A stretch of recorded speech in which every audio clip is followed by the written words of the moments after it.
PM Modi ने अपने भाषण में एक बात कही कि सारे सांसदों से एक अपील करी, सारे विपक्षी दलों से एक तरह से ये अपील करी कि अपने अपने घरों की महिलाओं को देखें और उसके बाद वोट करें, अपने अंतरात्मा से पूछें।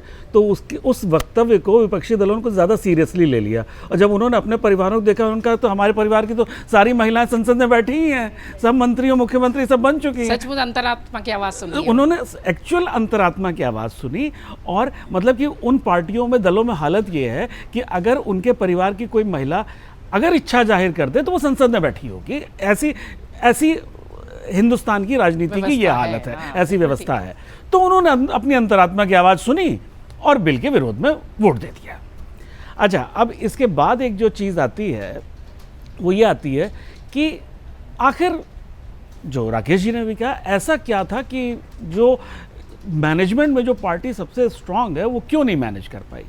देखिए, ये मेरा जो अपना मानना है, ये बात सच है कि इतना बड़ा स्टेप कोई, चाहे वो सत्ता पक्ष हो या विपक्ष हो, कोई भी इतना बड़ा स्टेप इतनी आसानी से लेना नहीं चाहता। बहुत फूक फूक के कदम रखना चाहेगा कि क्या डायनेमिक्स बनेगी, क्या इक्वेशन बनेगी, किसी को कुछ नहीं पता बाद में, अगर आप जो एग्जिस्टिंग सीट की बातें हो रही हैं उसकी।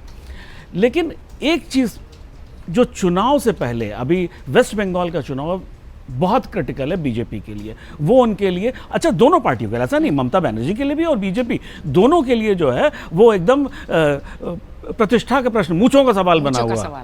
तो ऐसी स्थिति में इन्होंने एक लैंडमाइन बिछा दी कि तुम इधर चलो तो दगेगी, उधर चलो तो दगेगी।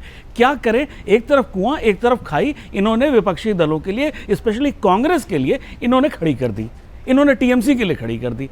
अब उसमें जो है इन्हें फंसना तो कहीं ना कहीं था ही, वो इस तरह से फंसे।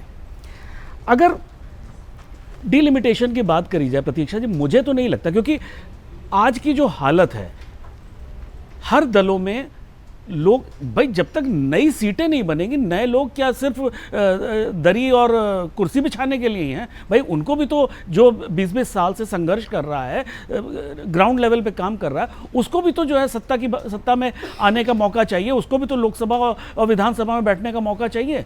तो जब तक सीटें बढ़ेंगी नहीं, उनको मौका कैसे मिलेगा। उसमें कोई बुराई नहीं है, अगर सीटें बढ़ाई जाने की बात हो रही है तो उसमें मुझे तो कोई बुराई। विपक्ष ने उस पर तो नहीं हो, विपक्ष ने कहा रेशियो में वो होगा, उत्तर दक्षिण के रेशियो की दिक्कत होगी। देखिए वो सारी बातें आप वर्कआउट कर सकते हैं, ऐसा कोई मुद्दा नहीं है। अच्छा, जब देखिए, आपको मानो या ना मानो, लेकिन आपको ये, अगर कोई सरकार का प्रधानमंत्री, गृह मंत्री कोई सदन में बात कह रहा है तो आपको माननी तो पड़ेगी ना। आप एक हाइपोथेटिकल अपने दिमाग में कोई कल्पना लेके उस पर बात नहीं कर सकते हो ना, आपको कहीं ना कहीं उस पर चर्चा करनी पड़ेगी, बात करनी। आप बात करोगे नहीं, आपने लोकसभा में पता नहीं क्या वो बॉल उछाली और पता नहीं चेन बांध दी, पता नहीं क्या बातें कर रहे हैं। आप वहां तक आ रहे हैं? नहीं, मैं आ नहीं रहा, जा रही थी वो जादूगर था सर, जिसने बॉल उछाली थी और उसको बाद में चेन में बांधा गया था। तो ठीक है, जो भी था, तो आपने कोई समझदारी की कोई कंक्रीट तो बात करी नहीं। आपने बात ये करी कि आपके लिए अगर ये साउथ और नॉर्थ इतना बड़ा मुद्दा था तो उस पर कोई सकारात्मक बात क्यों नहीं हो सकती है, जब सरकार कह रही है कि ऐसा कुछ नहीं होगा, उसी रेशियो में बढ़ेगा। उसके बाद आता है कि भाई गृह मंत्री ने कहा कि 125-127 सीटें ऐसी हैं जिसपे 20 लाख से ज़्यादा वोटर हैं, तो एक जो फार्मूला 20 लाख से ऊपर है तो इस फार्मूले पे भाई आप जिसने, मतलब आप, मैं दिल्ली की बात नहीं कर रहा हूँ, आप जाइए क्षेत्रों में, वहाँ पे लोग, जनता अपने सांसद को मिलना तो देख नहीं पाती है, क्योंकि सांसद 20 लाख आदमियों में से कितनों से मिलेगा, कितनों से बात, और 20 लाख तो वोटर हैं, एक्चुअल नंबर तो बहुत ज़्यादा है। तो ऐसी स्थिति में अगर उसको जो है, अगर छोटी कॉन्स्टिट्यूंसी होगी तो एडमिनिस्ट्रेशन और पब्लिक कनेक्ट बहुत इजी हो जाएगा। तो उसमें मुझे नहीं लगता कि सीटें बढ़ने में ऐसी कोई समस्या होने वाली है। जो आखिरी चीज़ जो मैं कहना चाहूँगा, देखिए पंचायतों में भी आरक्षण लागू किया गया, जैसे सबने कहा कि वहाँ पे भी ऐसे ही हुआ कि वो प्रधानपति जो है वो मीटिंगें अटेंड कर रहे हैं। हमें इसमें बहुत सोचने की ज़रूरत है कि इसका इम्प्लीमेंटेशन ऐसा होना चाहिए कि जो एक्चुअल जिसने काम किया है, ग्राउंड पे जिसने काम किया है, वो संसद में पहुंचे। क्या हम ऐसा कोई फार्मूला बना रहे हैं कि क्या प्रतीक्षा संसद में पहुंच सकती हैं?